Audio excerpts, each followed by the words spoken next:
So, pasensya na guys, itong mga nakarang araw kasi hindi tayo nakapaggawa ng vlog, hindi tayo nakapag-update. Kasi nga ay busy tayong nagtetest ng bagong unit. Ito, it's not all about Dayna guys. It's a new product. Alam ko magugustuhan nyo na. Ito, naka-bypass siya ngayon at alam nyo guys, nalinis ng kanyang output. Hybrid to guys. Hybrid. Ayan. Suspense muna, hindi ko muna ipapakita. Ito muna, mga wiring lang muna ipapakita ko. At currently ay si Day ay nakapatay siya ngayon. Wala. Ayan.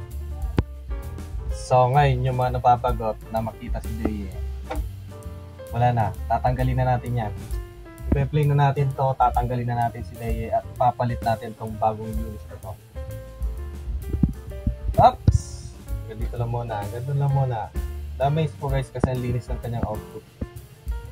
Ang linis. Ito yung bagong magugustuhan nyo kasi nga plug and play lang siya.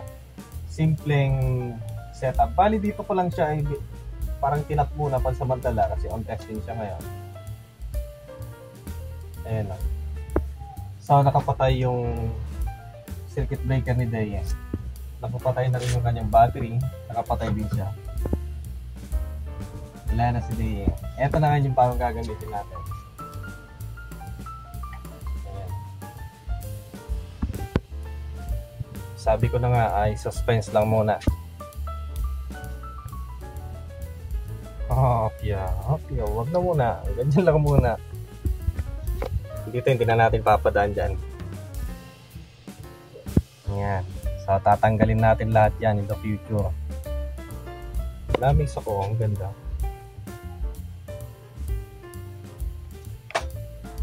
So ayan guys yung aabangan ninyo dito sa channel ni Juan Dilasag. Soon ay i-upload natin yung review natin sa product.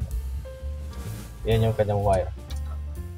So yung papasok lang, balik kulang pa nga ng isang pares Yung out ang nakalagay tapos yung from grid hindi ko pa muna pinapasok kasi brown out at this time. So ang ginagamit ko is off grid na muna.